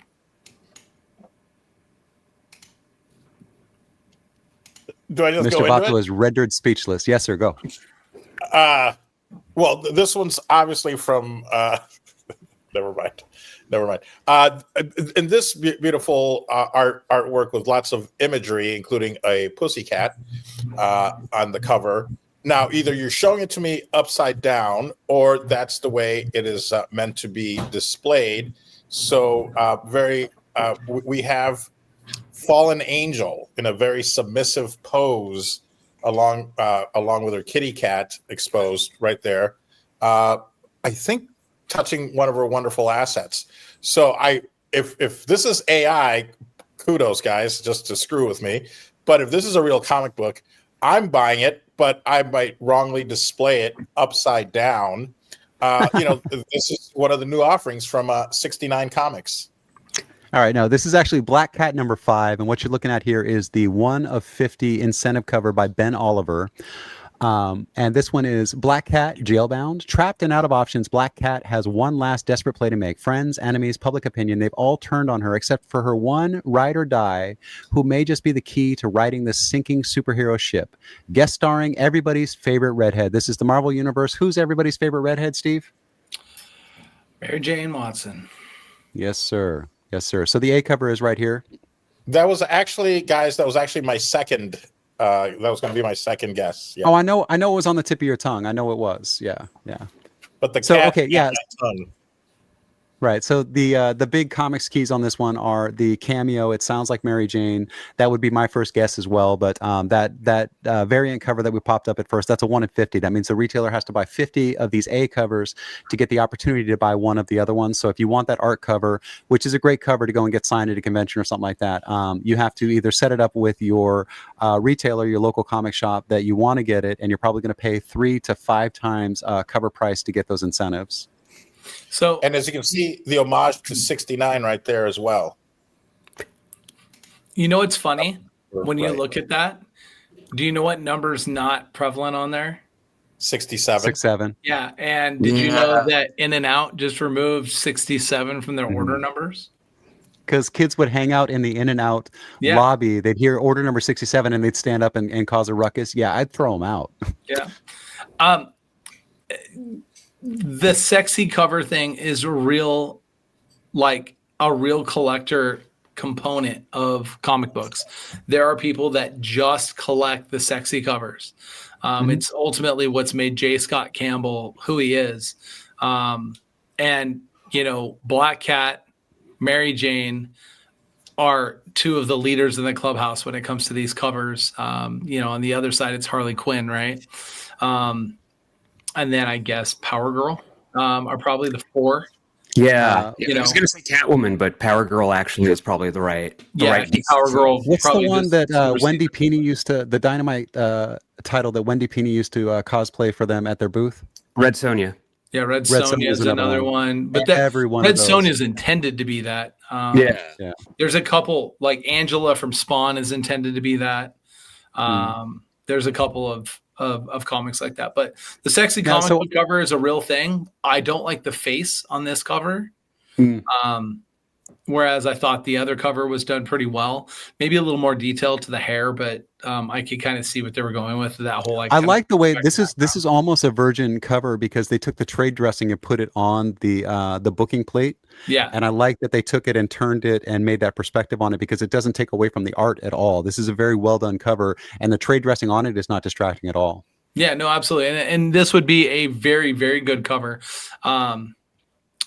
Outside of, I just think that her face it looks AI realistic to me more than it looks like human realistic. Like, I don't know. Again, I'm not saying that this feels to me like a colorist thing because I'm sure that the contours of the cheeks and stuff were there with the line work and that they were softened by the colorist. That's what it looks like to me. I also think Adam Hughes does work from photo reference. So this is probably the facial expression that his model gave him. How funny would that be if this was swiped? Well, what I would tell you is my immediate thought when you said that was what was the big TV show that was based in New York? Sex and the City. Friends. This is Sex and the City right here. Like, I almost bet you that there is a scene That's to me, that's what this reference is. Yeah. That's genius, right?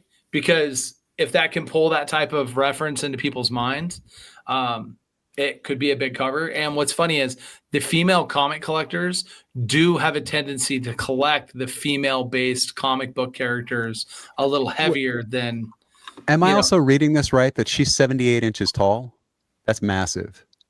Oh yeah, she's huge. But it's also right. perspective, right? Where she's standing could be closer, and she actually. They're doing the Andre the Giant shot that they developed in WWF, where they came in real low at the navel, so it looked like he was more massive than he was. All right, next cover. Okay. Let's see. Okay, Paul, what do we got? Oh, in this, well, obviously in this Christmas shout out, we have it's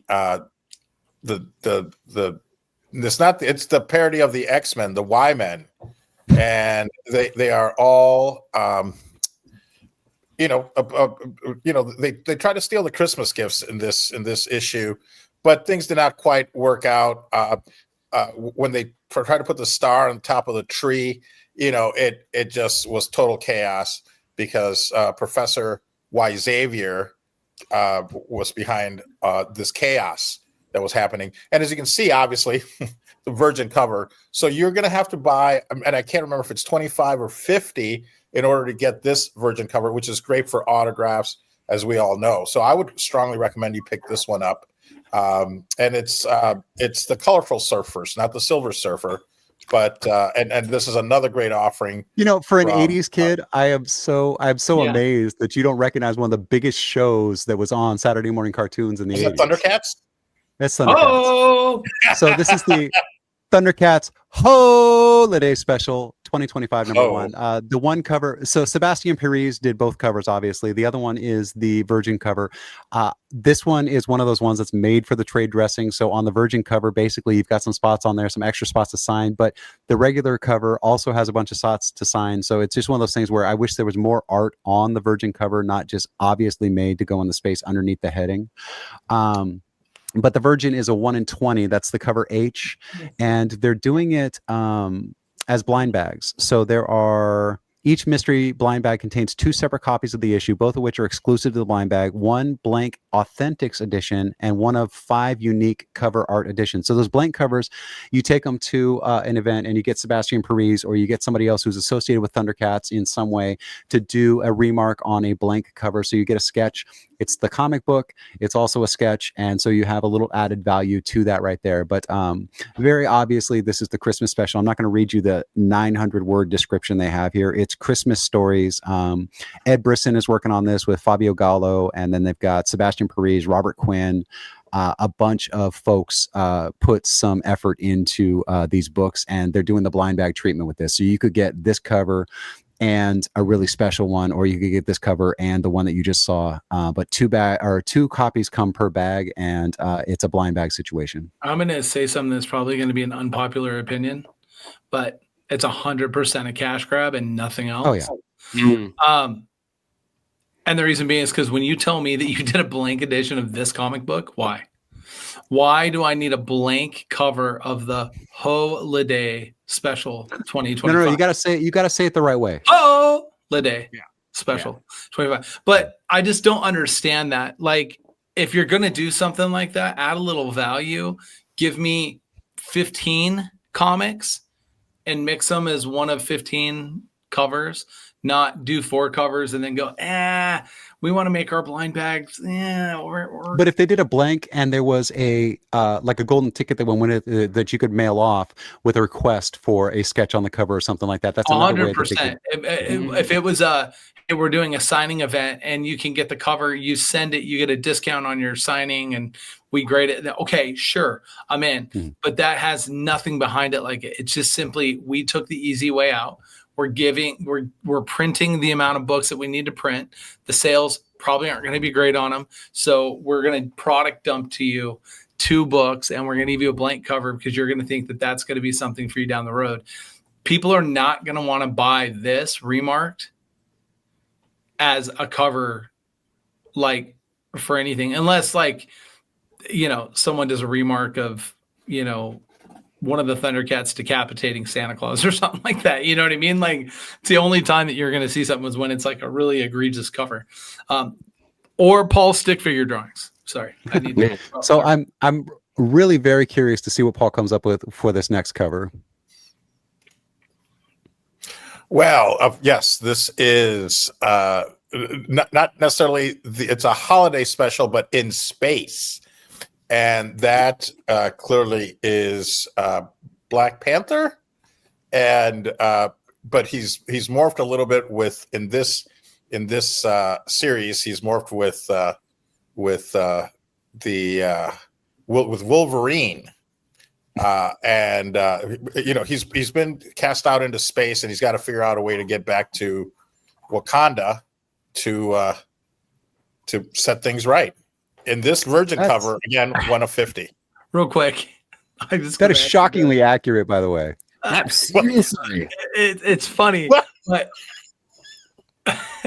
I was gonna say Black Panther made a wrong turn while on set and ended up on the set of The Mandalorian and was sucked into.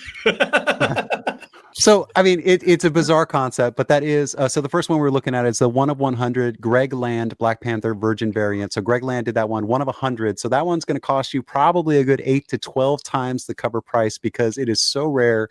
Your comic book guy has to spend so much money just to get this in the shop.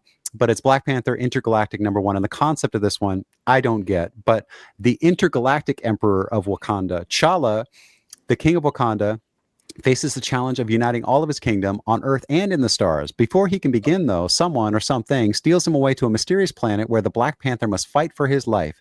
Shuri, his sister, works to find him, but with the king and princess distracted, will someone else seize the title of Emperor of Wakanda? Isn't that Planet Hulk? They're doing Planet Hulk with Black Panther. Yeah, and it doesn't work for me. And you probably saw my reaction when this cover went up, and then when you started reading the solicit. Marvel is grasping at straws. Just get back to writing good comic books and stop trying to make bad comic books. Like, I don't get it. You don't need all this spin-off titles. I understand that you're trying to do this balancing act with society on, female ethnicities, whatever it is, and balancing out all your title releases at one time period to like appeal to everyone. The thing that was great about comics was the fact that a comic book would come out and it was like understood for everybody. Didn't matter what the character set was, what, their sexual preference was or whatever it was. It just had to do with like the meat and potatoes of the action of the comic book. And, when you're pushing out titles because you feel like you need to fill a void because we haven't done anything new with a group. We saw it what was it with Power this year with DC, right? I think they did they had their Power line or whatever it was, and that was one of the books that they like tried to build a brand off of and do. Give me just Black Panther continuing through a storyline. Give me Black Panther origins, and stories and villains and stuff that he's faced and no longer are there, but you get him for a time period in a book line. I don't need him to be in space. Great. That variant cover, that's a great cover. Mm-hmm. Like color usage is good. The glow in the background, all of that stuff is amazing, right? The Black Panther actually looks dope. This cover, I'm not impressed. I'm just not. Or the figure in the front. Go ahead, Erik. Yeah, I think if you're going to do a book called Black Panther Intergalactic, then you almost set it in its own little reality, right? You say this is 200, 300 years later. Wakanda is this intergalactic empire, and you don't have your Black Panther name T'Challa. You find a new name, you make it entirely, Afrocentric future thing. And I think that would be a better sell than, hey, what if T'Challa was out in space? What if T'Challa was the planet? This isn't even a what if. Exactly, right. And that's the thing is this is a what if without being labeled a what if. Where I think if you really want to do Black Panther as a sci-fi thing, you commit to it. And you're like, okay, this is taking place in a timeline where Black Panther was the last superhero standing. Well, don't they already starting have galactic like futuristic empire stuff, weapons and right? technology and stuff in Wakanda, right? I mean, Yeah, it's already, do. the story's So- already there. Yeah. I don't know. I mean, I just kind of look at this and I'm like, it doesn't make sense for me. And at the same time, I just kind of thinking of Black Panther having to be like intergalactic. It makes Planetary. absolutely no sense when really he's built kind of off the caveman time period. You know what I mean? Like Black Panther's closer to Conan than he is Guardians of the Galaxy. Yeah. You know what I mean? Like I would really say it's more like Star Wars, where they're like a long, long time ago, but they have all this like really futuristic tech, Yeah. where it's like it's almost like Wakanda is its own separate entity that exists with ours, but they have different technology timelines and things like that. So it's one of those things where I don't think it's one of the, like Conan's very primitive. I don't think they're a primitive society. I think they're just separate. I would from, tell you this. what's going on with the rest of the world. I would tell you this. If they need to kill this line, just Galactic comes in and eats Wakanda. Oh, I'm Big saying this title right here, Just I'm betting won't go past issue 5. I'm just saying, like this, Yeah. I I don't mean, see a it's- future for this. This is like that Doctor Strange one that we did, last week or the week before, where it just feels like they came out of that Doom event being like, well, what if we put all of our characters into diametrically opposite settings? So our magician is You can't use Asgard. words like diametrically with Paul. He doesn't know what that means. Okay, I'm diametrically challenged. I don't know right, that. exactly. Okay, so we put Doctor Strange in Asgard. We put Black Panther in Right. space. Doctor Strange and Asgard, that was a weird one too. Maybe they're Let's put connected. The X-Men in public school, right? The X-Men are in public school. Spider-Man is now a TV reporter instead of a photojournalist. And let's see, Tony Stark is destitute. Oh, they could do Brewster's Millions with Tony Stark. Right? Yeah. Yeah. All right, That's next funny.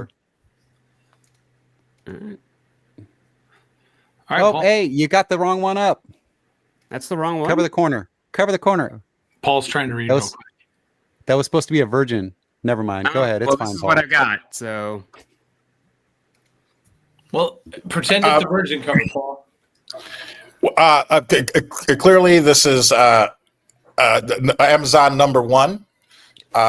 With earlier, I mentioned giraffes. How I don't trust anyone who spells their name Geoff unless you're a giraffe. So, also one of the greatest artists, really, of our time, Raikou, drew this. So, yeah, no, as you can see, it's a virgin cover. It's one out of 50, so you've got to buy 50 other ones in order to get this. To me, it is one of the most beautifully designed covers of all these keys, and it takes place in the wilds of Africa. Clearly, Okay. So what that really is Street Fighter Masters Elena #1. So Udon does these things with Street Fighter. Sometimes they do swimsuit editions and things like that. They're typically one shots. And they kind of they get these licenses to do different characters from. There's so many Street Fighter characters now because there's 100 different versions of the game. But this is Elena, and that one that you saw first is the Udon Web Store Reek Classic Costume variant. And the description is Elena, the capoeira kickfighter, stars in her very own one-shot just in time for her upcoming appearance in Street Fighter 6. Elena heads back to her home village in Kenya with her fellow martial artists Ibuki and Makoto in tow. Are these 3 BFF fighters enough to put a damper on Vortex's latest scheme? You bet. So Udon is kind of a niche creator, and they really just kind of make these collector issues. So what they're doing is they make a lot of really cool covers, and the art inside is really cool. The stories are not always like fantastic, but they are definitely just marketing these as collectibles. You don't find them typically in your comic shop. You order them directly from Udon's website, and this is the kind of stuff that you get. So if you really like the Street Fighter franchise, if you really like those collectible comics that are made just to be collectibles, this is one of the places that is their niche in the market. And Street Fighter's hit or miss, right? I think people would like this book. However, a lot of times the Street Fighter thing is purely just a promotional push, and that's exactly what the solicit says. It's literally being put out to introduce you to her inclusion in Street Fighter 6. So that's what this is for. It's just a character introduction. They're using a play that Hasbro's used with their properties for years, where they'll introduce into the comic book line something that gives reference to a release that's coming up. We've seen Marvel do this a lot, where they do the crossovers. It's not quite the same thing, but this is what they're doing, is getting you to pay them to market their next character to you. That's it. Yeah. I just noticed the writer on this one, actually. So this one actually might be worth it because Jim Zub is on it. And I didn't see that till just now. So there's actually a worthy note on this title. Zub, zub, zub. I just walk around and follow him all day. Zub, zub, zub, zub, zub. Nice. All right. Next cover, please, Eric. Wow. Another Virgin cover of She-Hulk, where she's decided to go into the resort business and has opened up her own ski lodge where superheroes can kind of go and relax and just have a good time. But, she does run it with a green iron fist, if you will. So this obviously takes place in the Swiss Alps. And this is a 1 of 50 Virgin cover where you can plenty of space to get it autographed. And this is one that you could definitely send Paul. So please send Paul Virgin covers. That's She-Hulk number 67. So okay, well, I mean, it's not terribly far off. This is another winter break special. This one is the Marvel winter break special. The cover you just saw is the 1 of 100 Ivan Talavera Virgin variant. The description of this one is, from the swimsuits to the sauna, you asked for more swimsuit special and you've got it, sort of. Hit the slopes with your favorite Marvel heroes this winter with the help of a team of superstar artists, and then warm up in the hot tub, hot springs, hot yoga, lots of places to start with hot. Fret not, true believers. We've got equal parts action and relaxation for your money in this one shot. This is not accurate, and I can't believe it. Wouldn't Deadpool's shoulder be all like burnt up like a raisin? Oh, it absolutely would. You're right. Oh, yeah. Wow. You know what? They didn't want to like muddy up this view. And so they have would have been so Deadpool. Yeah. That his wrinkled, raisin body is getting into the tub, and that's why she has that look. And you think that she's looking at that little, dragon. What is the deal with that little dragon monster? Is that magic? Right? Isn't that her sidekick? Oh, is it? Oh, it must be, right? Yeah, I just assumed it was Emma Frost, but I think you're right. I think it is. Well, and that's Rogue and Storm. Dragon. Yeah. Oh, and there's Gambit. Yeah, Right? it's got to be magic. That makes more sense if it's magic. Again, she's looking at her sidekick like, what's he doing? So he should be, raisinette. Like. Yeah. Interesting. Well, actually, you know what, Paul? I got to give you some credit because you actually called out the characters on a couple of these, and you actually got some plot points right on a couple of these too. So maybe you are absorbing some information as we're doing this week by week. You're catching up a little bit to where we're at with the comics. Absolutely. What really impressed me was, I think, Black Panther, or what was the other one? Yeah. So but it's so ridiculous. The concept is so ridiculous. When you come out, you're trying to make a joke, and the joke ends up being the actual plot of the comic.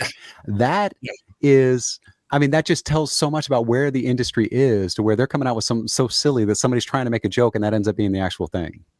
Crazy. So we've taken Black Panther and thrown him in space. Yes, exactly that. That's great. Good job, Paul. That was a lot of fun. Well, I want to thank you guys because I've been into comics before, and growing up, and a lot of Conan, the Nam, back in my day. But it's been really an education, and I really enjoy learning, anything new, and it's such great art. So thank you guys for making me a part of this. I really love it. Well, I did also pick covers that I thought you would enjoy.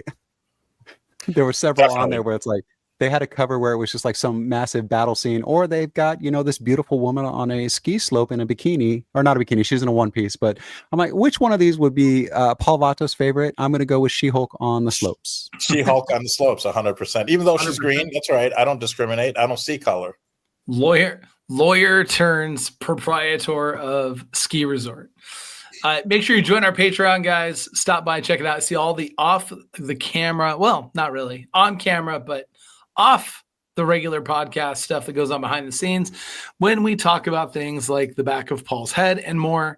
So make sure you guys check it out. Go check out our Patreon, patreon.com/C3pod702. So make sure you guys do that. Real quick piece of information for you guys. We are bringing the Unrivaled show to Las Vegas. The official announcement is now out, and that is the Unrivaled show. WrestleMania weekend at the Ahern Hotel and Convention Center here in Las Vegas. The 17th, 18th, and 19th of April. That week, we will be bringing in, we've got first two guests to announce. And the first guest is joining us, Stephen Costantino, Gamorrean Guard from Star Wars Return of the Jedi. And in the wrestling world, one of those all-time greats, Greg the Hammer Valentine, is going to be joining us as well. So nice. Greg the Hammer will be there. So we're excited to have them. More announcements coming up closer to the show, vendor booths, tables, and you can get your tickets now. Visit theunrivaled.show.com. Hey, do you have a host for that show? I don't know. He's checking his availability. If not, I think Eric was going to make himself available. I do have to leave at 3:00 every day to get across town to the actual WrestleMania event both days. So if that's going to be a problem, no, we'll figure it out. We're going to be doing live wrestling though too. So we are going to be offering live wrestling. We'll be working out all those details on that and a lot more information. But this is a comic, cards, and toy show. It's really an all collectible style show. Right down Las Vegas Strip. Should be a lot of fun. And with the way that WrestleMania was in 2025, if that's any indication of what we can expect for 2026, Las Vegas's second most traveled weekend of the year was that week and that weekend, right behind, I believe, CES, which is crazy to think that WrestleMania had that big of a footprint. But it made a ton of sense. You had indie promotions everywhere going on. You've got, all kinds of different meet and greets and everything. So we wanted to give a collector experience, not just wrestling. So it is, comics, a little bit of everything. So you can expect that we'll probably add some voice actors. We'll, be looking to add, we might even be adding some sports guests. So make sure you guys stick around for that. And shout out to the Las Vegas Funkaholics for their support of this event. They were a big proponent in making sure that this event came to Las Vegas and really helped procure a lot of stuff. So, and yes, Brendan, your request for Mick Foley is definitely in the mix. There's been some discussions, but not with Mick directly, but there's been some discussions on some talent. So anyways, we have that. And then I guess, Paul, you were saying when we were on break earlier that you wanted to talk about something you had going on for the holiday. I'm not really sure. Yeah. No. Of course, this is when I used to work for Santa Claus. As you guys can see me here in the North Pole making toys. So I hope you've all been very good. I call it a MELF, a Mexican elf. But it was, so we did some nice toys for the kids. But more importantly, I really just want to mention how you can get involved in some of the things that I do, which is like Vato coin. It's a great investment. The nice thing is, I don't have a financial license, so I can't lose it by telling you what a great investment this is. This is financial advice. I actually, this is just for me, not from the other guys. But most importantly, just go to vatocoin.com and pick up some Vato coin. It's on the way up. And yep. Hello. How about just go to paulvato.com and you can follow. Hello, guys. What are you laughing at, Mom, I think they cut me off. God, I'm so glad we get a break a couple weeks from this guy. If you thought, why would you do that, Mom? They are mean. Not my older.